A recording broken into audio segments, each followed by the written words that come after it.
warahmatullahi wabarakatuh.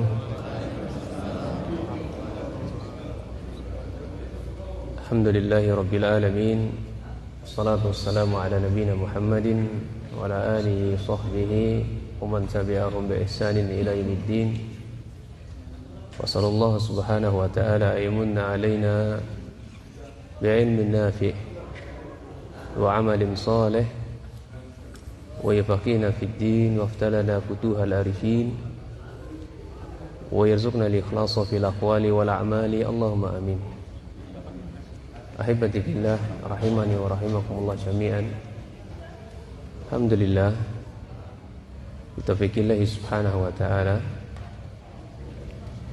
kita di kesempatan pagi hari ini kita akan bedah buku Kutaib, ya, lebih tepatnya Kutaib yang kita ambilkan wejangan dari Imam Syafi'i rahimahullah, dari sekian banyak wejangan beliau kepada para penuntut ilmu. Tentu sebelumnya, sebelum saya menyampaikan wejangan Imam Syafi'i rahimahullah ta'ala,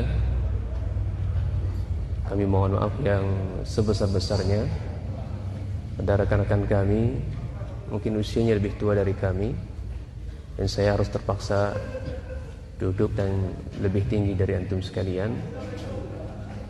Karena kalau orang yang lebih tinggi itu dan usianya muda itu, kalau di adat kami itu kurang baik, kurang baik, maka butuh untuk diizinkan. Ya, kayak berasal dari Minang, ranah Minang,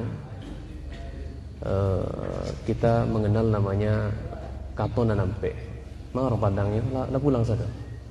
Masih ada yang tinggal? Masih ada. Alhamdulillah.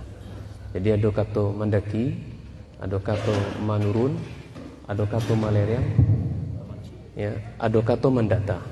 Mic-nya diganti sekali. Suara gitu. Suaranya sama aja, ya. Ya. Emang volumenya begini. Ya. Gimana bro? Sehat bro ya? Saya nggak biasa manggil bro. Ya. Jadi kata mendaki itu memang kata-kata yang dipilih oleh orang Minang, ditujukan kepada orang-orang yang usianya lebih tinggi, lebih tua dari dirinya, sehingga kalau dia bertutur kata, dia mikir dulu apa kata yang pantas. Kalau nek wong basa Jawa itu niku apa? Basa tata krama. Nggih mboten? Nggih. Tenanan ta? Iya. Itu kata mendaki namanya. Kalau kata menurun itu memang digunakan untuk usia-usia yang masih muda. Usianya di bawah kita. Ya, makanya saya juga kalau panggilan bro itu, kalau bagi saya tuh, ya meskipun Ustaz Subhan hafizallahu taala tidak mempermasalahkan, panggil saya bro gitu kan. Karena meskipun kita anak MBI, ya kita tetap memiliki budi pekerti, memiliki etika, atau memiliki ya adab yang baik lah terhadap orang-orang yang lebih tua, bukan hanya khusus ustaz saja. Ya, makanya kalau dari Padang itu, kalau orang tua itu umurnya, maka kita panggil abang. Abang, kalau ndak udah. Ya, kalau cewek uni. Ya, kalau di sini kakak. Ya, kalau Jawa mas. Ya kan? Kalau Palembang mamang. Iya, nedom mboten. Kok nedom mboten? Laju lah ada. Itu kata menurun, kata melereng, kata-kata yang digunakan untuk seperti mertua atau menantu. Ada bahasa-bahasa yang kita ungkapkan rasa segan. Ya. Kecara Padang, endak lama awak doh. Kalau mengecek ini kok tersinggung ya beko. Ya kan?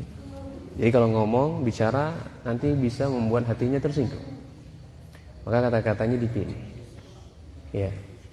Kemudian kata-kata mendatar. Mendatar ini bahasa-bahasa yang digunakan ya untuk seusia. Tapi pada udah ambo yang ambo cintai, pada kawan-kawan, abang-abang ya yang saya hormati, dan tidak lupa pada ustadz saya, ya ustadz kita semua di sini. Semoga Allah memberkahi kita semuanya, Allahumma amin. Dari rangkaian acara yang kita lakukan ikhwan, dari apa yang disampaikan oleh Ustaz Fakih Hamzah Hafizahullah Ta'ala sampai terakhir malam, ya, malam tadi ya, sama Ustaz kita Ustaz Subhan, semuanya yang disampaikan beliau itu, ya, kita tidak akan bisa meraih itu semuanya kecuali melalui 6 fase, kata Imam Syafi'i rahimahullah. Inilah yang kita bahas di kesempatan pagi kali ini. Imam Syafi'i mengatakan, ya akhi, lan tanala ilma illa bisattatin sa'umbika an tafsiliha bibayaniha.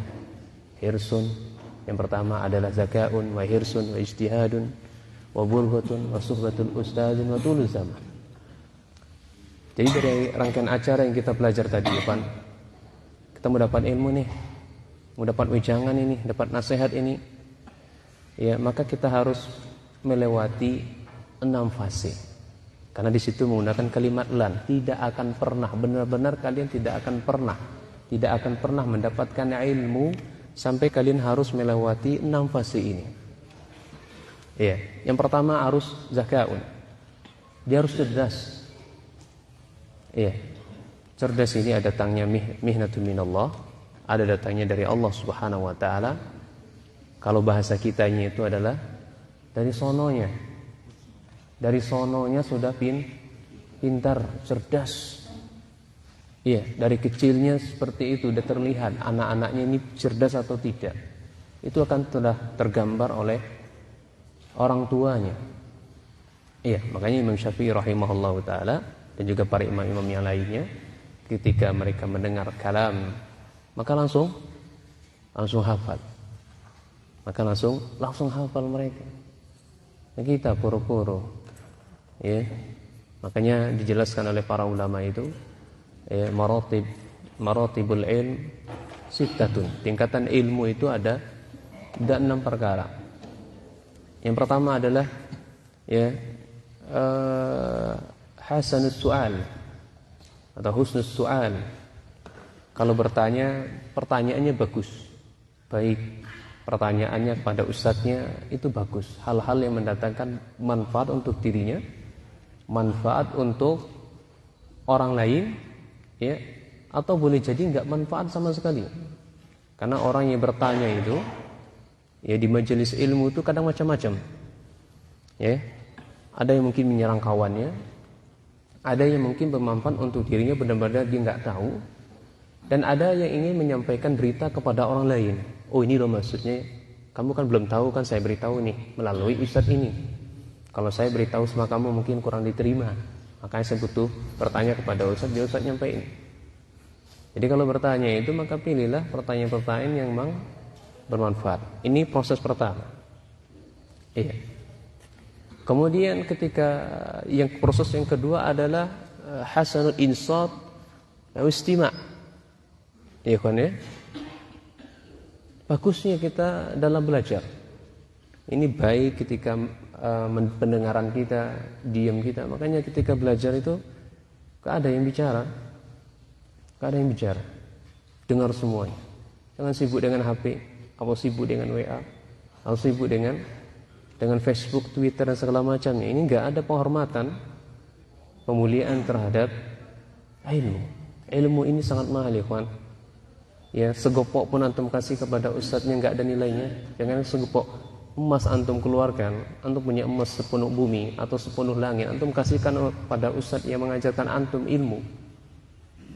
Itu enggak seberapa, enggak ada bandingnya dengan ilmu. Ilmu itu mahal.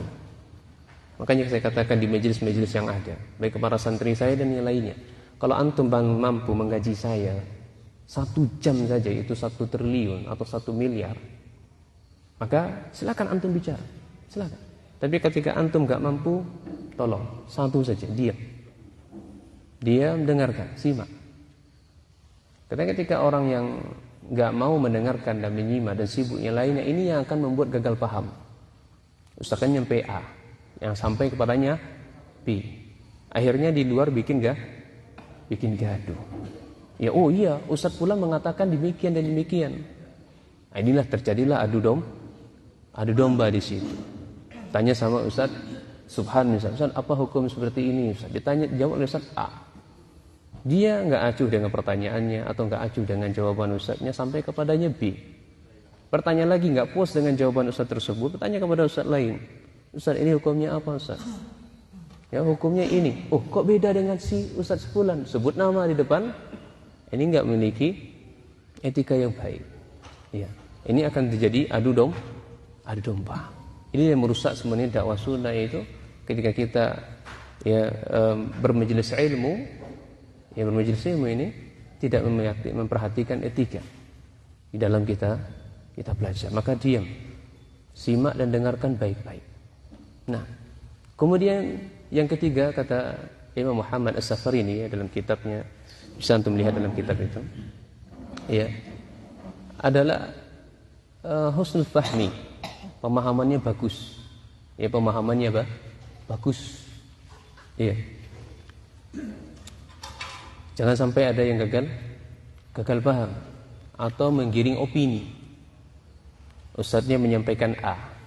Misal contoh, ikhwan, kita pun sudah sebagai ustadz pun atau sebagai seorang guru, tidak ada namanya berhenti dari belajar. Demikian pula kita mengajarkan. Maka ketika mengajarkan atau belajar, maka pasalah niat yang baik, ikhlaskan untuk Allah Subhanahu wa ta'ala. Nah, kebetulan dia mungkin gajinya 500.000 mungkin di pondok, atau 300.000. Siapa yang pernah awal-awal mondok itu digaji 100.000 rupiah? Ada yang pernah? Ya. Nah, iya. Taruhlah Ustaz itu digaji 100.000 atau 500.000. Ketika Ustaz itu bermajelis disampaikan, iya, apa yang disampaikan Ustaz tersebut sampai kepada jamaah atau jemaah kajian, oh itu Ustaz itu nggak ikhlas tuh. Ustaz itu tidak ikhlas. Loh, kenapa kau bisa nggak ikhlas? Tuh kan dia gaji 100.000, makanya disinggung di majelisnya, ya 100.000. Tandanya dia nggak ikhlas, butuh dinaikkan gajinya. Giring opini atau tidak? Ustaz nyampaikan A, digiring opini, dilaporkan kepada ustaz lain. Ustaz lain yang kurang dewasa sampai kepadanya apa? Wah, Ustaz itu benar-benar. Ini rusaknya ilmu begini, ikhwan. Rusaknya ilmu itu seperti ini. Iya. Kemudian yang keempat adalah al-hifzu. Ini menghafal. Ilmu itu harus banyak-banyak menghafal. Nah, kemudian yang terakhir dari buah dari itu adalah al-amalu bihi. Ya, wal mura'atu hududihi. Mengamalkan ilmunya. Kita ini dikatakan sebagai seorang penuntut ilmu. Dikatakan ini seperti penuntut ilmu atau tidak? Ini ada bentuk amal yang kita lakukan. Ada bentuk amalan yang kita lakukan. Walau marrah. Sebagaimana katakan oleh Imam Sufyan Uyainah, meskipun itu sekali dalam seumur hidup kita. Meskipun itu sekali. Tapi ini yang pertama, cerdas, zakaun. Ya, kecerdasan datangnya dari Allah Subhanahu wa taala. Kemudian yang kedua, muktasab. Muktasab itu adalah ada proses. Ujuk-ujuk enggak langsung pinter. Ya kan? Ada tahapan demi tahapan, tangga demi tangga, tangga 1, tangga 2, tangga 3. Saya berharap pikir-pikir seperti ini ada majelis-majelis kitabnya. Ya, Safirdan mungkin sebagai di situ, Ustaz Supriyansa di Lahad mungkin dibuat majelis sendiri, kitab mulai kitab-kitab dasar ya sampai kitab-kitab besar. Ya. Kan itu tadi indahnya touring, hebatnya kajian. Inti yang beliau sampaikan sebenarnya apa? Ingin menggiring para bikir-bikir itu ngaji, bukan bikir yang tujuan utama. Ya, makanya ada program tersendiri dari MBI ini. Semoga di Pagar Alam, kita kawan-kawan di Pagar Alam, insyaallah bismillah kita mulai dari kitab-kitab dasar yang paling rendah, ringan-ringan sampai kitab besar. Nah, berharap bisa mereka baca kitab-kitabnya para ulama. Nah, jadi ujung-ujung nggak langsung pintar ikhwan. Ada usaha dulu. Kita lihat pondok pesantren itu, ya kan? Ada prosesnya menulis, kemudian mentelaah, membaca. Jadi sebelum belajar itu dia mentelaah dulu. Apa sih pelajaran hari ini? Ya, Ustaz itu membahas apa sih? Judulnya apa sih? Tak seindah yang dulu atau istiqomah di jalan berlubang. Apa sih, kayak penasaran? Dia berusaha untuk menyiapkan dulu sebelum mendengarkan, menyimak dari apa yang disampaikan oleh gurunya. Pelajari dulu. Begitu yang ditempuh oleh orang-orang yang harum namanya saat ini itu, para ulama yang harum namanya saat ini itu, seperti itu mereka tempuh. Ya. Tidak bisa ilmu itu didapatkan dengan birohatil jasad. Tidur-tiduran, selonjoran, rumpi sana, rumpi sini, nongkrong sana, nongkrong sini. Ya meskipun sebagai Ustaz tadi dia mengatakan nongkrong hal-hal yang selama tidak melalaikan kewajiban, khair insyaallah. Iya. Nah, jadi ada proses di situ, ikhwan. Antum harus banyak mentelaah, banyak membaca, duduk di majelis ya para ustaz-ustaz yang terpercaya. Ya. Iya. Itu dia zakaun yang diusahakan. Baik, kemudian yang kedua adalah hirsun. Hirsun itu semangat. Ya, semangat. Jadi belajar itu ikhwan butuh semangat. Ya, semangatnya para ulama salaf. Ya, di sini sudah saya tuliskan ya. Bisa baca, lihat di halaman 7 di situ. Halaman 7. Ini di sini saya nukilkan dari kitab Syekh Abdul Razak bin Abdul Muhsin Al-Badar Samatul Ilmi Al-Amalu. Di situ beliau menukilkan hadis Rasulullah SAW tentang sahabat Ali bin Abi Thalib, ya, dari sahabat Ali bin Abi Thalib tentang anak beliau Fatimah. Beliau meminta pembantu, ya, beliau meminta seorang pembantu. Maka Nabi SAW mengatakan, awala adulluki ala ma huwa khairul laki min khadim. Mau enggak aku tunjukkan kepadamu wahai putriku jauh lebih baik dari apa yang kamu minta? Maka kata beliau, kata Nabi SAW, iza awaita ilal firas tusabbihin Allah salasan wa salasin. Kalau kamu ingin keranjangmu, tempat tidurmu, maka bertasbih. Pujilah Allah Subhanahu wa taala, sanjunglah Allah Subhanahu wa taala sebanyak 33 kali. Kemudian wa tahmadinahu salatan wa salasina. Ya, bertahmid kita 33 kali juga, wa tukabbirunahu salatan wa salasina. Iya, bertakbir kita 33 kali seperti itu. Maka kata ya Ali bin Abi Thalib, fama taraktuha minzu sami'tu min Rasulillah SAW. Setelah saya mendengar langsung hal itu dari Rasulullah SAW, saya tidak pernah meninggalkannya sama sekali. Sepanjang hidup saya tidak pernah meninggalkannya. Insyaallah semangat ya para ulama salaf ketika mereka belajar. Demikian juga apa yang dilakukan oleh Ummu Habibah. Iya, Ummu Habibah di halaman 8 di situ sebutkan bahwasanya Ummu Habibah berkata, sami'tu Rasulullah SAW yaqul, aku pernah mendengar Rasulullah SAW bersabda, man shalla sanata asyara rak'atan fi yawmin wa lailatin bunilahu bihinna baitun fil jannah. Siapa di antara kita yang salat ya 12 rakaat, ya maka dibangunkan, ya, ini 12 rakaat ini maksudnya salat sunnah rawatib, ya 4 rakaatin qabla zuhri, 4 rakaat sebelum zuhur, ya, wa rakataini ba'daha, ya, dan 2 rakaat setelahnya, ya, kemudian rakatani ba'dal maghrib wa rakatani ba'da isya wa rakatani qabla subhi. Siapa di antara kita yang melakukan seperti ini 12 rakaat ini, maka bunilahu bihinna baitan fil jannah, baitun fil jannah, dibangunkan untuknya rumah di surga. Semenjak hal ini mendengar Rasul dari SAW, maka saya tidak pernah meninggalkannya, kata Ummu Habibah. Ya, demikian pula apa yang dilakukan oleh ya sahabat Abu Hurairah radhiyallahu an. Beliau di mana ya meminta nasihat, wasiat dari Rasul sallallahu alaihi wasallam, misalnya jangan. Beliau mengatakan ya awsani khalili bisalasi la ad'udha hatta amut. Kekasih saya memberikan wejangan kepada saya. 3 perkara yang 3 wejangan tersebut saya tidak pernah meninggalkannya. Apa itu? Ya, sampai mati kata beliau tidak akan pernah meninggalkannya. Yang pertama adalah shaumi salasati ayyam fi kulli syahrin. Masyaallah ya. Ini berpuasa dalam sebulan itu 3 hari. Apa namanya? Ayyamul bid. Ya, ayyamul bid. Nah, kemudian wassalatid duha, salat duha. Kemudian wa naumin ala witrin. Ya. Jadi sebelum tidur ya witir dulu. Ini yang dilakukan oleh sahabat Abu Hurairah.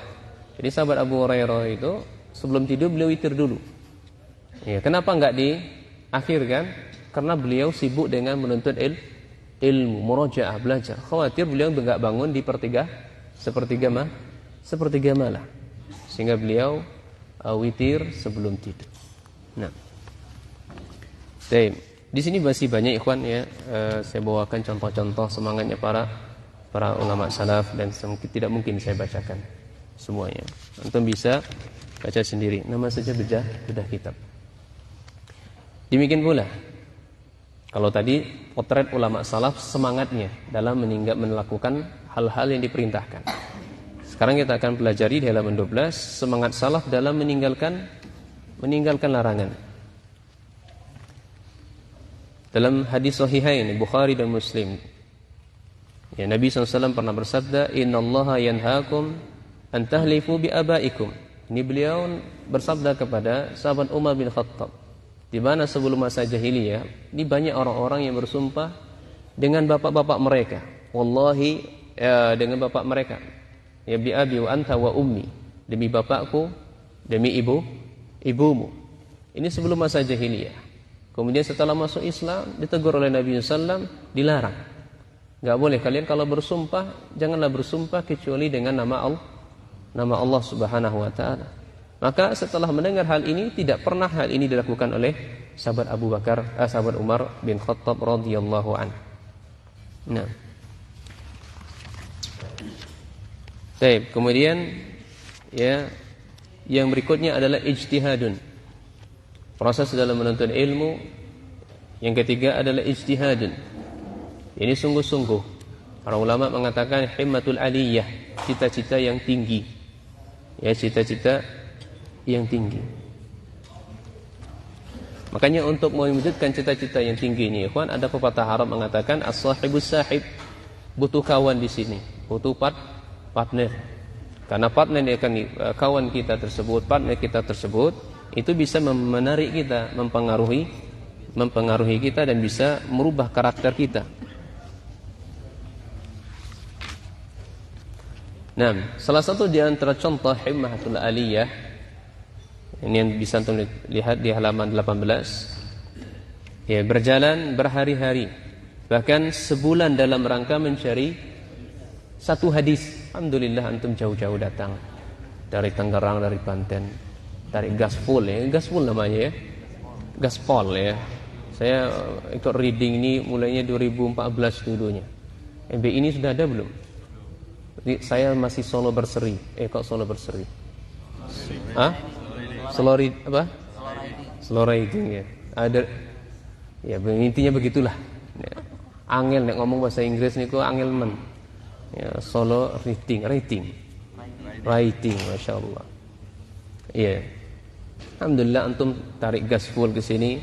Ya, dulu para ulama itu berhari-hari bahkan berbulan-bulan untuk mencari satu hadis. Di sini disebutkan ya kisahnya sahabat Jabir bin Abdullah, beliau menempuh perjalanan 1 bulan. Ya. Kepada siapa? Kepada sahabat Abdullah bin Unais. Bela-bela ini kawan, cari satu hadis. Kita dari awal, dari pagi kemarin, semoga Allah menjaga beliau, sampai semalam. Berapa hadis yang kita kumpulkan? Banyak sekali ya. Ada yang nyatatnya, ada Ustaz di HP. Nah itu saya harapkan, kalau antum bersedia untuk transfer ke saya bersedia untuk editornya. Jadi dicetak, dijadikan buku. Ini hasil Kopdargab, apa namanya? Saya juga repot menyebutnya Kopdargab Sumatera. Ya, buku Daurah ya, Kopdargab 2 Sumatera. Masya Allah asar yang antum tinggalkan buat generasi berikutnya. Ada yang bisa antum ceritakan buat cucu keturunan. Dulu Abi begini loh. Nah, ya ini hasil Abi belajar segala macam. Ya dibukukan. Nah, demikian pula sahabat Ibnu Abbas, beliau rela menunggu di depan pintu sahabat ya Ka'ab ya, sahabat di depan pintu rumah sahabat Ubay bin Ka'ab. Sahabat Ubay bin Ka'ab ini adalah ahlul Quran, para penghafal Al-Quran. Kalau Ibnu Abbas itu adalah sepupu Rasul sallallahu alaihi wasallam yang sudah dapat doa langsung dari Rasulullah. Iya. Doa kefakihan ilmu. Tapi beliau Masya Allah ya rela nunggu di depan pintu. Iya. Ada yang pernah melakukan ini? Antum duduk ya, mana yang kawan lahat, ditunggu di depan rumah Ustaz Firdan itu kan. Ustaz Firdan sudah keluar belum? Ditunggu, rela gitu kan. Keluar Ustaz Firdan ke masjid, Ustaz, sampai ke masjid digiring Ustaznya. Ustaz, sampaikan satu hadis saya Ustaz. Ini ijtihad yang luar biasa ya. Iya. Kalau kita bersama masyayikh itu ya, Pak, masyayikh itu, meskipun di dalam mobil, penuh dengan ilmu semuanya. Penuh dengan ilmu semuanya, hadis semuanya. Iya. Ini kita sudah bersama ustaz kita, ya. Enggak ada tergerak hati kita untuk Ustaz sampaikan hadis satu saja kepada saya. Satu saja. Iya. Begitulah semangatnya, sungguh-sungguhnya para ulama salaf. Kami juga melakukan seperti itu. Sampai ke depan pintu rumah ustadznya kita tagih. Ya nanti ya besok ya. Selesai sholat kita mepet lagi Ustaz. Ustaz, katanya kemarin hari ini Ustaz. Wah belum sempat, besok ya. Mepet terus Ustaz. Iya. Makanya kita tidak bisa menjadi seorang yang alim, orang yang faqih kecuali melewati proses yang ini. Ya, 6 proses ini. Nah,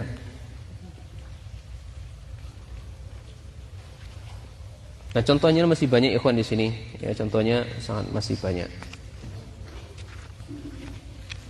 Antum bisa baca sendiri. Kemudian yang berikutnya yang keempat adalah bulghatun. Bulghah. Ini butuh bekal. Ya, belilah motor, jangan apa kata Ustaz apa? Motor bodong ya. Iya. Motor bodong. Atau badan antum besar beli motor jolim kata beliau kan. Saya ada jolim. Iya jolim ya? Benar atau tidak? Jolim kan? Beliau bilangnya jolim kan? Jolim. Hah? Jolim kan, bukan zolim kan? Oh jolim. Betawi jolim kan? Ya, jolim antum. Ya, butuh bekal antum. Dari Padang ke sini, dari ke sini berapa tuh butuh modal itu? Banyak. Iya. Tapi Imam Malik, Imam Syafi'i, Imam Ar-Razi, Imam Abu Hatim Ar-Razi, ya, sampai-sampai beliau menjual pakaian ikhwan untuk mencari satu hadis saja. Bela-belain. Ya, saya belum pernah menjumpai para ulama itu, ya, mereka menjual kitab-kitabnya. Karena kitab itu mahal. Kitab itu mahal. Yang dijual mereka kalau enggak mesin cuci, ya, pakaian mereka atau hal-hal yang bermanfaat lagi. Imam Malik bin Anas menjual atap genteng rumah. Bocor rumahnya, Ustaz. Iya. Bela-belain dijual seperti itu. Butuh modal ikhwan. Maka meskipun kita butuh modal jangan dirusak. Karena ada sebagian orang-orang yang wah ini melegalitaskan apa yang mereka lakukan. Oh Mardi mau kemana nih? Ke Yaman ini. Ya, oh saya mau ke Yaman nih. Antum kumpulkan ya dananya. Sini. Saya mau ke Yaman. Saya mau ke Madinah, butuh uang. Kumpulkan. Boleh atau tidak? Hah? Haram. Minta hukum asalnya haram. Kecuali melalui wasilah mungkin bisa jadi. Ya, melalui yayasan. Saya datang ke Bapak gitu kan, Pak, saya mau butuh ke Yaman nih. Butuh sekian juta. Oh iya, boleh. Kami biayain. Tapi syaratnya ada. Nanti kamu selesai kamu ngabdi sama saya ya. Atau yayasan. Jangan antum galak donasi bukan pamflet gini, Mardi mau buka mau ke Yaman, butuh dana sekian juta. Allahu akbar. Ulama salaf mana yang melakukan gini? Coba siapa yang bisa mendatangkan satu atsar saja, satu sejarah saja para ulama salaf dulu mereka menggalang donasi untuk pribadi mereka. Ada atau tidak? Siapa yang lebih butuh? Kita ketimbang Imam Malik, kita apa Imam Malik atau Imam Syafi'i, Imam Hatim Ar-Razi? Kenapa beliau enggak lakukan? Ada peluang kan beliau lakukan kan? Ada banyak saudagar kan? Banyak kaum murad. Imam Albani rahimahullah taala apa kerjaannya? Sebulan beliau kerja, jualan sebulan dihabis. Kenapa beliau enggak galang donasi sendiri? Kenapa beliau enggak melakukannya? Ada penghambatnya? Ada penghalangnya atau tidak? Tidak ada. Terus buat apa? Ya.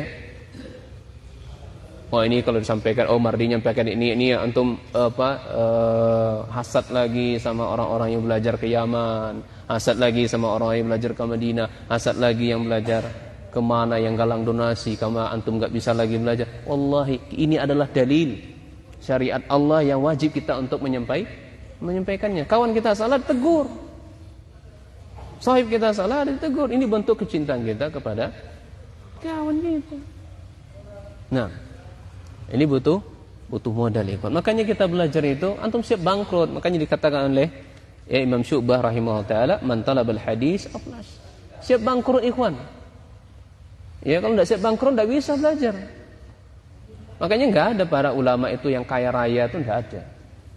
Ya, Imam Syafi'i, antum terkenal kayanya? Imam Ahmad bin Hanbal sampai-sampai beliau menyewakan ruko bapaknya. Manil ladzi yashtarina duka, manil ladzi yashtaru dukan, itu di pasar beliau ngomong seperti itu. Antum baca di Tarikhul Baghdad. Ya, dijual tokonya untuk dia bisa menimba ilmu. Bahkan ibu Imam Ahmad bin Hanbal rahimahullah bela-belain memental. Apa mental itu namanya? Nyulam. Nyulam kain untuk biaya bekal belajar. Makanya belajar itu pasti bangkrut. Ya. Antum punya motor, jual motor. Punya kebun, jual kebun. Ya, apapun yang bisa dijual untuk bisa belajar, berangkat belajar. Ya. Saya rasa mungkin ada di sini yang jual-jual nih, mau beli bensin Ustaz, enggak dapat ini. Akhirnya jual apa? Jual-jual. Ada yang seperti itu? Ada hadiah lagi enggak, kawan? Ada Ustaz? Oh iya nih. Masya Allah masih banyak nih, alhamdulillah. Ya. Masya Allah. Ada yang jual-jual ke sini? Hah? Masya Allah, yang penting ada saja. Yang penting jual apa saja.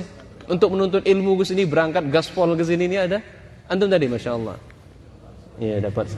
Nah, tolong mas, ada hadiah nih, Masya Allah. Jual madu, Masya Allah, Ustaz Firdan. Ayo Ustaz Firdan. Masya Allah, ayo kamu. Jual. Maksudnya sebelum berangkat dia jual dulu gitu di sini kan, untuk modal biaya ke sini. Jual kue. Antum jual kue dulu bisa dapat minyak ke sini, benar. Masya Allah, ya kalau. Masya Allah, alhamdulillah. Butuh modal ikhwan. Ya, jual kambing ada jual kambing, Masya Allah. Ayo Mas. Ayo.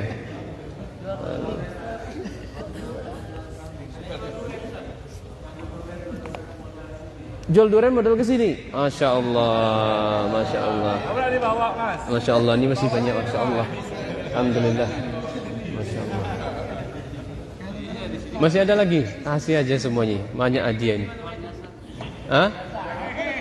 Ada lagi? Jual pempek modal. Wong sini Pak De. Ada pacak kita nak ngenjuk ya. Ya, pegawai sini gini. Jemu kita lah kan. Jual spare. Masya Allah.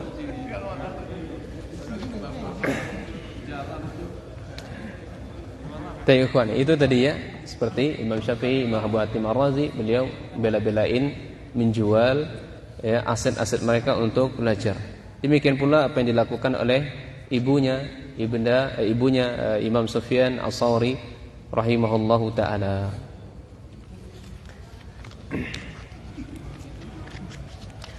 Ada satu riwayat yang saya bawakan di sini ikhwan. Ya, antum mungkin punya anak saudara mungkin ya. Anak saudara atau karib kerabat antum yang belajar. maka antum jangan pelit mengeluarkan dananya. Boleh jadi rezeki yang antum dapat sebab dia, sebab anak saudara kita yang tadi belajar.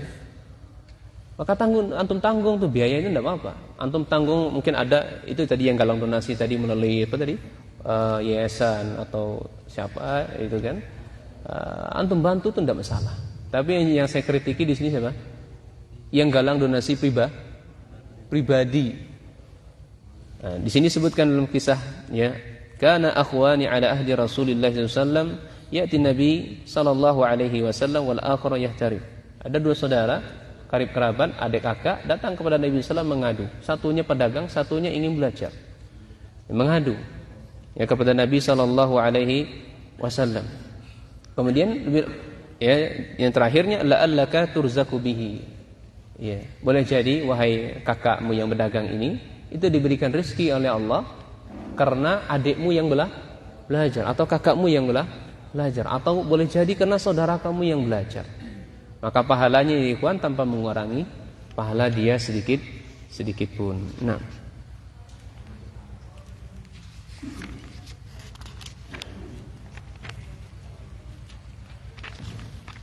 kemudian yang kelima adalah mulazamatul ustaz. Kita belajar harus dengan guru, ikhwan. Ya, kita belajar itu mesti dengan guru. Jangan pernah kita belajar dengan otodidak. Ya, ini yang banyak ya, kata Ustaz kemarin apa? Ikhwan kabir ya. Hah? Ikhwan kibar. Hah? Saya dapat istilah baru semalam sebenarnya, Masya Allah, beda baru itu. Ada juga ikhwan seperti itu ya. Ya. Ini belajar otodidak. Ya, belajar otodidak, membaca kitab sendiri. Bacanya ya terjemahan sendiri. Baca terjemahan tanpa ada bimbingan dari ustadznya. Nah, sudah langsung posting di IG, langsung posting di WA atau Facebook. Langsung jadi ustadz kan? Langsung jadi ustadz. Allah musta'an. Makanya dijelaskan oleh para ulama di sini, man kana syaikhu kitabahu fa khata'uhu aqsar min sawabih. Siapa yang gurunya itu kitab, maka kesalahannya itu jauh lebih banyak ketimbang benarnya. Maka ungkapan seperti ini pernah dijelaskan oleh Muhammad Shalih Al-Utsaimin dan juga Syekh Ibnu Baz rahimahullahu taala. Kalau Syekh Utsaimin mengatakan ini kalimat seperti ini tidak secara mutlak 100% benar dan tidak secara mutlak pula salah. Ya, tapi tetap belajar dengan ustaz itu jauh lebih banyak benarnya ketimbang salahnya. Belajar sama ustaz itu jauh lebih banyak benarnya ketimbang ya salahnya. Semakna dengan apa yang dijelaskan oleh Syekh Ibnu Baz rahimahullahu taala. Antum bisa baca sendiri. Nah, kemudian ya guru yang layak yang kita ambil, bukan guru yang ya pandai retorika. Memang retorika emang sesuatu yang dibutuhkan ya, sesuatu yang dibutuhkan. Ya, kadang itu bisa menyihir juga karena di dalam kitab tauhid disebutkan innal bayan sihra. Sesungguhnya penjelasan seseorang, retorika yang digunakan oleh seseorang itu benar-benar menyihir. Ini secara bahasa. Antum bisa dilihat di halaman sekian pojok sebelah kiri agak paragraf kedua lebih sedikit ke atas. Wah, keren kan? Ya, keren sekali ini. Halaman sekian pojok kiri sebelah ke atas, samping saya sedikit warna kitabnya kuning hijau. Wah, keren kan? Wah, ajib ini ustaznya. Wah, ajib. Iya. Ini itu menyihir ikhwan. Wih, benar juga ya. Saya cross check kitab saya. Ini ngawur ustaz, ini ngelantur ustaz.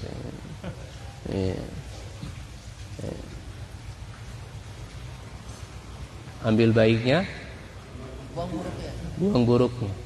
Kaidah ini benar atau enggak? Enggak selamanya benar. Ini kaidah ini berlaku kepada siapa? Oh, pada ustaz yang berlakunya. Pada ulama, orang yang alim, para penuntut ilmu, pada orang awam kayak kita ini bisa membedakan mana baik mana buruknya. Sekelas Imam Ahmad ikhwan, sekelas Imam Ta'us, ketika berhadapan dengan ahlu bid'ah, apa yang mereka lakukan? Imam Ahmad hafal berapa juta hadis? 1 juta hadis ikhwan. Iya. Apa yang mereka lakukan? Tutup kuping. Ini kita hafalnya kullu bid'atin dhalalah. Iya kan? Wah, lihat di YouTube. Ustadznya kayaknya bagus juga ya. Enak juga ya. Ini ustadznya baik nih, mana yang baik ini saya ambil, yang buruknya saya buang. Allah. Maka jangan berselancaran di media sosial dengan ustadz-ustadz yang seperti ini. Ustadz yang sudah jelas, makanya kita belajar itu ketika untuk buka YouTube atau apa itu kan. Tanya sama Ustaz Firdan, sama Ustaz lain, Ustaz ini boleh enggak saya ambil ilmunya Ustaz? Boleh enggak, layak nih enggak saya ambil? Ya, layak atau tidak. Maka kriteria guru yang layak itu disebutkan oleh Imam Malik, Imam Ibrahim An-Nakhai dan juga Imam Malik rahimahullahu taala. Kesimpulannya ada 4. Ya, kriteria dari guru yang baik itu. Ya, pertama adalah akidahnya sahihah, akidahnya benar. Pemahamannya benar, manhajnya benar. Itu dibuktikan ketika kita tanya aina Allah, di mana Allah? Ya. Kalau sudah ditanya, Syekh, Ustaz, Buya, Kiai, di mana Allah? Allah fi kulli makan. Allah ada di mana-mana. Ya. Benar atau tidak? Baik. Syarat pertama tidak terpenuhi, maka antum tinggalkan jauh-jauh ustaz tersebut. Tinggalkan jauh-jauh ustaz tersebut. Iya. Kemudian salatnya bagus sesuai dengan sunnah Rasul sallallahu alaihi wasallam. Kemudian etikanya bagus. Ini yang ketiga, etika. Akhlak. Ya, bukan adab. Akhlak dengan adab itu beda, Mas. Akhlak dengan adab itu beda. Kalau akhlak, ya, coba siapa bisa memberikan satu kata saja untuk saya menggambarkan akhlak. Mana yang paling tebal? Satu kata saja yang menggambarkan akhlak. Iya, apa? Jujur, Masya Allah, bagus, tak apa. Tapi belum itu yang dimaksud. Boleh tak apa? Siapa lagi? Ini hadiahnya masih banyak kan, pagi-pagi ini. Menepati janji, tak apa, ambil. Tapi belum itu. Pak Pur? Tabiat, belum. Khair insyaallah. Amanah, belum. Insyaallah. Tapi dah dapat insyaallah. Siapa yang jawab? Ikhlas, belum.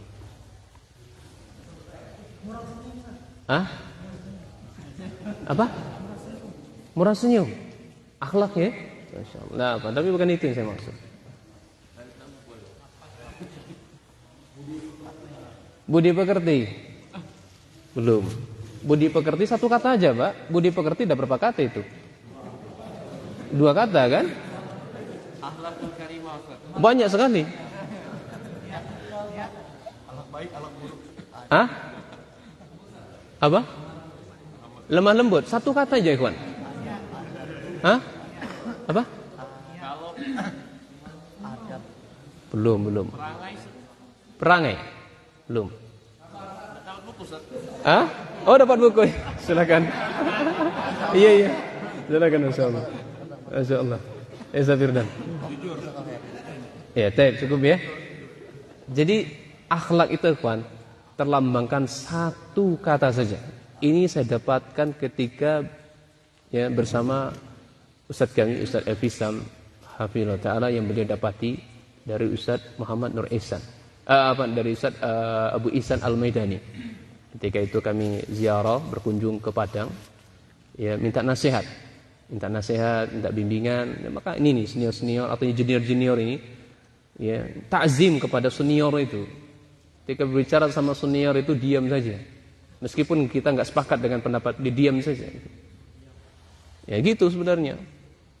Ini seniornya belum ngomong dah ceplos. Ini nggak punya akhlak, nggak punya etika. Ya, tahu apa Mardi itu? Misalnya gitu kan. Tahu apa Mardi itu? Ya, baru kemarin sore kok dia belajar, tahu apa dia? Iya kan? Ini banyak saya dapati junior saya seperti itu. Ya. Jadi akhlak itu tergambar ikhwan, jelaskan oleh beliau kan Ustaz, apa judul bukunya Ustaz Abu Isa? Karakter apa namanya? Ensiklopedi akhlak. Ya kan? Iya, ensiklopedi akhlak salaf ya. Nah. Cuman satu saja. Peduli. Iya, antum ada paku di jalan. Tidaklah antum mau menyingkirkannya karena apa? Peduli. Ada jalan berlubang antum cor. Enggaklah antum lakukan karena antum ada rasa peduli. Kawan antum yang kelaparan, antum butuh. Tergerak hati antum untuk memberikan dia makan. Apa yang merasa antum untuk melakukan itu? Peduli, kawan. Ya, peduli. Lihat contoh para ulama salaf, sahabat Abdurrahman bin Auf. Ketika beliau hijrah ke Madinah, hanya membawa selembar pakaian tubuh beliau.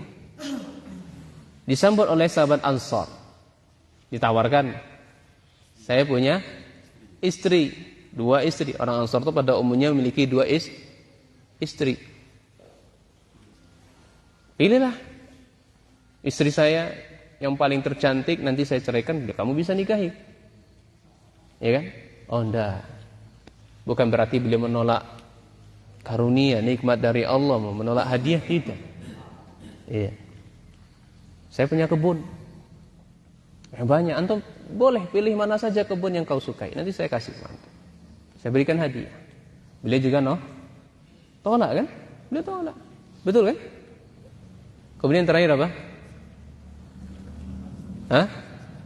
Beliau hanya dullani ala suq, tunjukkan saya pasar. Mana pasar? Ditunjukkan pasar. Akhirnya beliau dagang di situ, jual minyak sawit. Akhirnya jadi pedagang yang sangat kaya. Ya, dalam sebuah riwayat, apapun yang beliau jual pastilah laku. Harta kurma yang busuk saja beliau jual laku. Ini masalah takdir, ikhwan. Iya. Bagaimanapun caranya kita jualan, kalau enggak Allah takdirkan kaya, ya enggak kaya. Iya. Itulah sahabat Abdurrahman bin Auf. Tiba-tiba beliau sudah dilihat oleh Rasul, tangan beliau ini sudah punya inai. Tahu inai ya? Inai. Iya. Maka tidak masalah ya, kawan. Laki-laki ketika nikah inai tidak masalah. Tanda dia sudah nikah. Oh, bukan sesuatu yang hulu atau tidak. Ini dilakukan oleh sahabat Abdurrahman bin Auf. Dilihat oleh Rasulullah SAW, aduh, kamu udah nikah nih bahasa kitanya. Ente sudah nikah, bro, udah nikah bro. Udah nikah bro, udah nikah, ini tandanya gue nikah dan ini tandanya. Kalau begitu, aulim walau bisa, kalau gitu silakan walimahan, walaupun itu seekor kambing. Berdasarkan hadis ini, ikhwan, kewajiban bayar nikah itu. Ya, biaya nikah itu pihak akhwat atau pihak ikhwan? Ikhwan kan? Iya, butuh modal ikhwan. Woi, kok mahal ego ya? Nikah jemulan lintang ya? Sekali nikah jual 40 juta. Iya kan? Ay, banyak ego. Ya. Allah kulihat. Jadi intinya yang penanggung jawab nikah itu adalah ikhwan semuanya. Ya.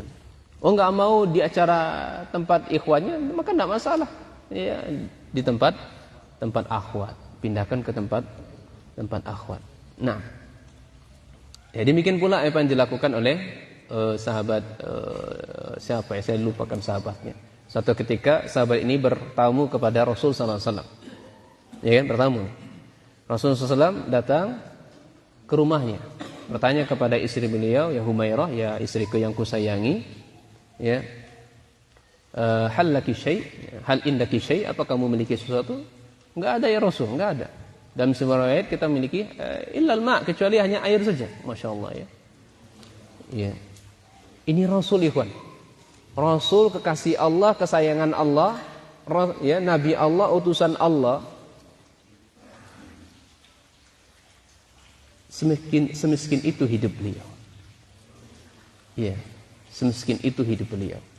Maka tentu lebih layak lagi selain dari Rasul dan Nabi, ya, tidak berkeluh kesah atas apa yang Allah berikan. Maka Nabi SAW keluar, dipanggillah sahabat. Wahai sahabatku, siapa yang mau menjamu tamuku ini? Menjamu tamuku ini untuk saya. Ya, maka spontanitas sahabat yang ada saat itu angkatlah tangan. Ana ya Rasulullah, saya yang jamunya. Padahal sahabat ini juga miskin. Ini juga dapat faedah ikhwan. Ketika kita bertamu nggak siap, maka nggak masalah kita lempar kepada kawan kita. Ya, dan sikap kita sebagai orang yang ditawarkan kebaikan seperti ini, jangan, kamu aja, saya siap di layar aja ya, kamu aja ya. Anda. Gitu, kita harus ya muqaddam, orang yang paling awal gitu dalam menyambut pintu kebaikan ini. Akhirnya sahabat ini, tamu Rasul ini dibawa oleh beliau ke rumahnya. Sampai di rumahnya apa? Tanya sama istrinya, kita ada makanan enggak? Ada, tapi cukup untuk anak kita aja. Iya. Kita pun belum tahu bisa makan. Udahlah, ambil semua, buang. Diambil. Kita kasih ke tamu, ini tamu Rasul nih, tamu agung ini. Iya. Ustaz Firdan tamu sama saya. Saya ada biaya ini. Saya panggil kawan-kawan pagararan lam. Ini ada Ustaz Firdan nih, saya mau jamu beliau untuk saya. Ada yang pernah melakukan ini? Dapat dia lagi. Hah? Ada yang pernah lakukan ini? Misal Pak Pur datang gitu kan? Ya. Pak Pur datang ke rumah, enggak ada biaya nih, gimana nih? Ya panggil kawan antum. Nih Pak Pur datang, saya enggak ada biaya, antum tamu ya, dijamu ya. Ada yang lakukan? Pernah enggak lakukan ini? Ada? Masya Allah ya. Ada? Oh, Masya Allah. Inta kok riak sudah.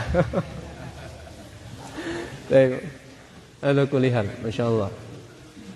Ya, jadi akhirnya makanan yang untuk anaknya tadi disediakan kepada tamu Rasul SAW. Pada umumnya, orang kalau bertamu itu mesti tamu tidak merasa enak kalau dia makan sendirian, ya kan? Pasti tuan rumah diajak juga, iya atau tidak? Iya, diajak juga kan? Diajak. Ayolah makan. Ayo kamu aja, enggak. Saya sudah makan aja ya. Nah, tapi beliau melakukan apa?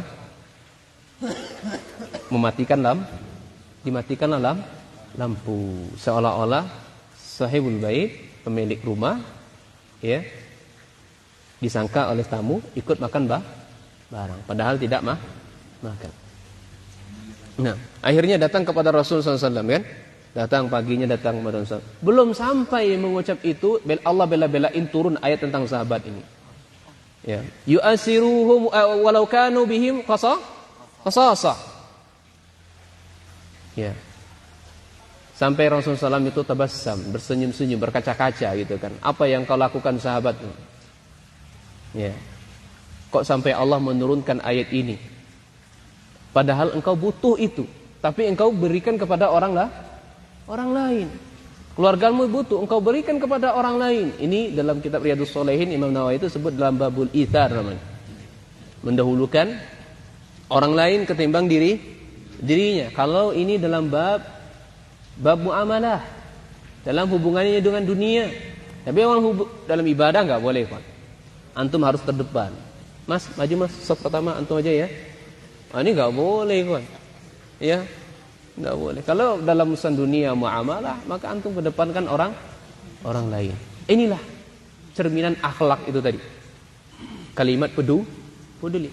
Ini sahabat ini mengambil ini karena ada rasa kepedulian. Dan ya, yang lainnya dari contoh-contoh. Makanya akhlak itu ya dengan adab itu beda. Kalau adab itu adalah bentuk usaha, ada prosesnya. Ya. Dulu kita nggak tahu bagaimana adab minum. Setelah belajar akhirnya kita tahu. Kalau akhlak enggak. Ya, akhlak tidak. Makanya untuk mengetahui akhlaknya orang ini bagus atau tidak, perhatikan beberapa unsur. Antum pernah safar dengan dirinya? Ya. Tahu itu safarnya. Dari Padang sampai ke sini, tahu karakter seseorang, akhlak seseorang itu akan kelihatan. Ini orangnya egois atau enggak? Peduli atau enggak? Iya. Digaspol terus kawannya, "Oh, saya anu." Iya kan? Tidak lihat lagi ke belakang kawannya ada atau tidak. Atau kawannya sudah lapar, "Mas, nanti dulu ya, saya udah lapar." Atau kawannya sudah kebelet, "Nanti dulu ya, 30 kilo lagi ada toilet bagus itu, saya bayarin." Subhanallah. Nunggu toilet bagus, ini udah kebelet nih. Nanti tenang aja, saya yang bayarin. Ente lapar, nanti tenang aja, saya kasih ente. Makanan apa saya kasih? Berapa? 100.000 dimakan di warung mana? Sederhana atau siang malam saya traktir, tenang aja. Kalau di sini enggak level kita, bro. Nanti aja sabar ya. Ini udah keroncongan nih kon antum. Itu akan terlihat gitu. Lakukan perjalanan safar bersama dia. Orangnya peduli atau enggak? Itu kan lihat. Makanya ketika kita nikah itu sumber data dia ini baik atau tidak, tanya. Ya, tanya sama kawan-kawan dia yang pernah ikut safar, yang ya sama siapa dia berkawan. Nah, kemudian yang kedua, pernah ya tidur di rumahnya. Tidur di rumahnya. Kemudian yang terakhir adalah yang ketiga, ya, pernah terlibat dengan masalah uang.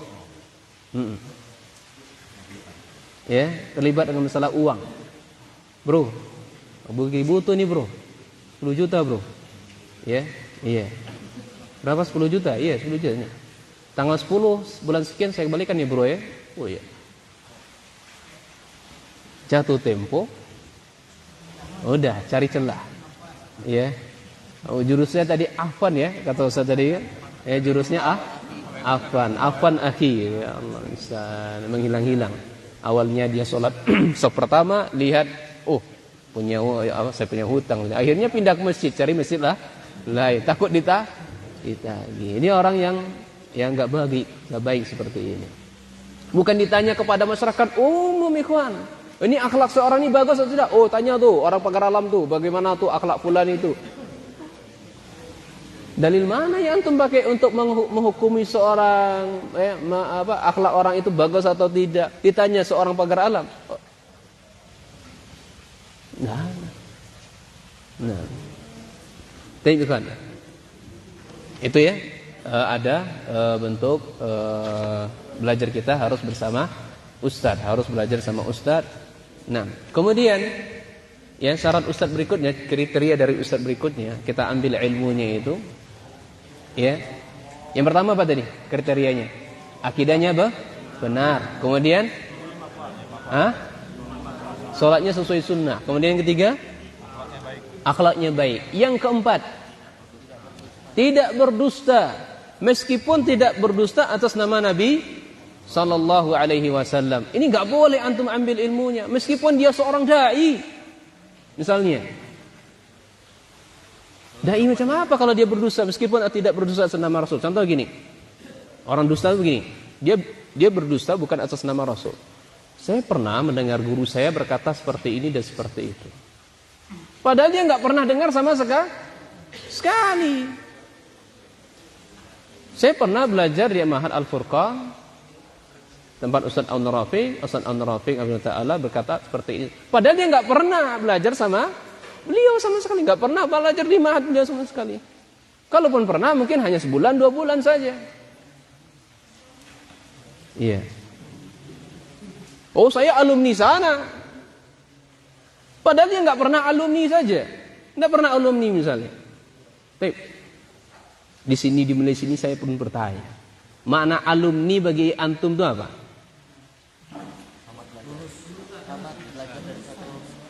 Dibuktikan dengan ijazah? Iya kan? Baik, saya kalau belajar di Ma'had 1 bulan, bisa nggak dikatakan alumni? 2 bulan? Ya. Kita saja kawan, di Ma'had Jamil Rahman itu, saya kan keluar dari Ma'had Jamil Rahman. Ya.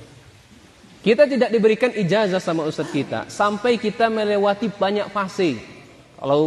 Kalau zaman sekarang itu ya 2 tahun pengabdian, tambah lagi ikatan dinas 3 tahun. Jadi 5 tahun baru boleh ya diberikan ijazah, dikatakan alumni. Iya. Baru dikatakan alumni. Maka syarat untuk belajar ilmu enggak main-main, ikhwan. Karena ilmu ini adalah agama. Ya, fanzuru amman ta'khuduna dinakum. Inna hadzal ilma dinun. Fanzuru amman ta'khuduna dinakum. Ilmu ini adalah agama, maka lihat pada siapa kita ngambil ilmu, meskipun dia tidak berdusta atas nama Rasul sallallahu alaihi wasallam. Nah, sampai jam berapa, ikhwan? Saya harapnya setengah jam tadi. Udah sejam. Masyaallah. Tapi yang terakhir adalah tuluz zaman, ya. Jadi belajar itu prosesnya panjang. Tidak singkat bertahun-tahun. Ada yang 20 tahun seperti sahabat Abu Hurairah, seperti Imam Nawawi rahimahullah. Imam Nawawi satu hari bermajelis 12 majelis. Satu hari itu 12 kali majelis dalam satu hari. Kita, ikhwan? 12 kali setahun. Sudah mendapat derajatnya para ulama. 2 kali seminggu. Imam Nawawi seperti itu. Jadi kita belajar itu waktunya panjang, tidak sebentar, ya, harus. Nah, di sini saya banyak membawakan contoh-contoh para ulama salaf dulu belajar. Iya. Singkatnya saja begini saja. Ada di antara mereka yang belajar meskipun dalam keadaan sakaratul sudah sakit yang parah gitu. Seperti sahabat Sufyan Uyainah rahimahullah. Antum bisa lihat di sini. Seperti sahabat Sufyan Uyainah. Ini beliau sudah sakit parah ini. Masih dipepet oleh muridnya untuk belajar.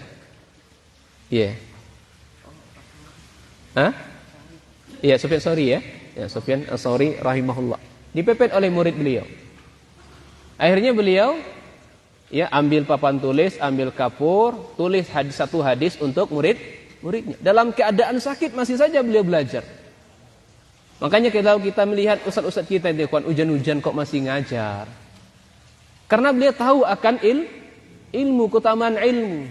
Kalau kita belajar tidak. Wah, syukur-syukur nanti hujan ya, biar ada alasan nanti kita uzur syar'i. Ya. Syukur-syukur nanti lampunya mati, biar majelisnya libur. Senang dia. Ini kalau yang model kayak begini itu hatinya dah sakit, ikhwan. Antum bisa baca kitab Tazkiyatun Nufus Dr. Ahmad Farid itu. Kalau yang punya saya halaman sekian, cetakan yang ke-7 halaman di pojok sebelah kiri sana. Enggak, ikhwan. Intinya seperti itu ya. Wallahu a'lam, sampai di sini saja. Sebenarnya antum bisa baca dari kitab ini. Wallahu a'lam. Enggak ada pertanyaan ya. Antum kena juga siap-siap. Yang lainnya ini masih banyak hadiahnya. Gimana? Satu pertanyaan. Masya Allah. Bapak dari mana? Dari Padang. Masya Allah. Masa FV aja Pak ya. Insya Allah Ustaz. Ada Ustaz sini, ada sini. Kalau yang dari Lahat, Ustaz Fakih, Ustaz Sufyan Safir dan insya Allah. Mereka ahlul bait, lebih layak untuk menjawab. Karena permasalahannya saya tidak tahu yang ada di sana seperti apa. Nah, wallahu a'lam. Bisa. Pertanyaan pribadi. Kalau pribadi mungkin personal saja, Pak. Nah, insyaallah. Insyaallah personal saja. Khair insyaallah. Ini kitab nilainya boleh dibagi atau gimana panitia? Ditanya aja. Ditanya saja. Nah, masyaallah. Pertanyaan. Enggak ada pertanyaan, enggak. Pertanyaan yang lintang nanti pribadi aja. Yang Lahat sama Ustaz Fakih sama Ustaz Firdan, yang lain saja. Kawan-kawan Pargarlam nanti kita aja insyaallah. Nah. Jadi, pertanyaannya adalah sebutkan 6 ujangan Imam Syafi'i rahimahullah untuk penuntut ilmu. 6 ujangannya. Sungguh-sungguh, Ustaz. Sungguh-sungguh. Iya, yang keenamnya. Enggak maksudnya semuanya yang keenam urutan. Nah.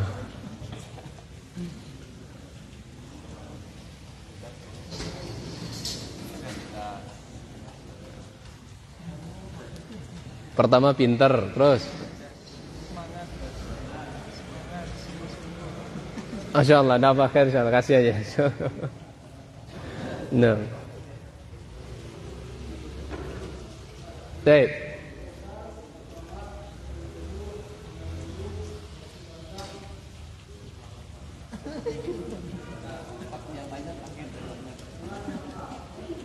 Satu lagi, harta, terus satu lagi, dengan dengan guru. Insyaallah. Jazakallahu khair. Tanyaan berikutnya. Iya. Imam siapa tadi yang menjual bajunya untuk menuntut ilmu? Imam siapa ya? Siapa? Imam Syafi'i sebagian ya. Imam Abu Hatim Ar-Razi. Nah, dah apa? Khair insyaallah. Baik. Imam siapa tadi masih mengajarkan hadis meskipun dalam keadaan sakit? Apa deh? Sufyan Ats-Tsauri insyaallah. Nah. 4 kriteria seorang guru yang layak kita ambil ilmunya.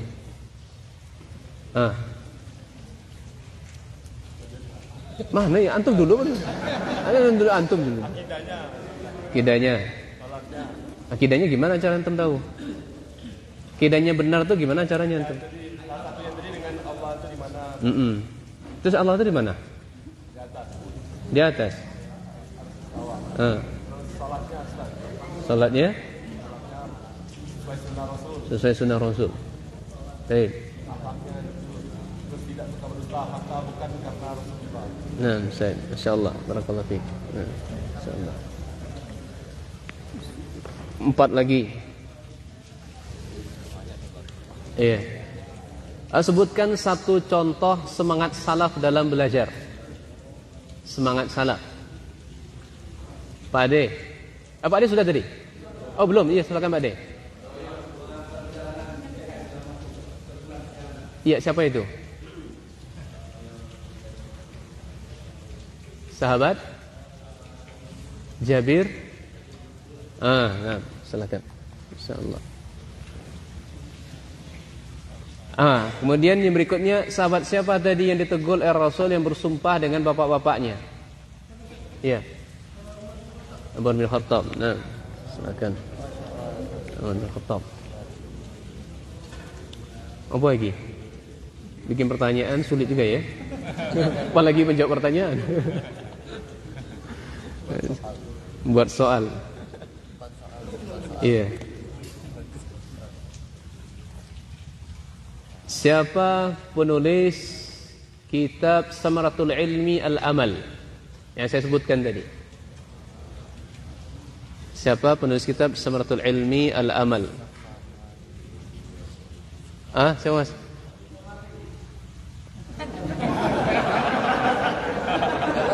Ya kasih. Apa? Insyaallah. Bukan saya ya, bukan saya. Masyaallah. Khair insyaallah. Jadi penulisnya siapa ya kan? Syekh Abdul Razak bin Abdul Musin Al-Badar hafizallahu taala. Baik. Nah, penulis kitab ini siapa?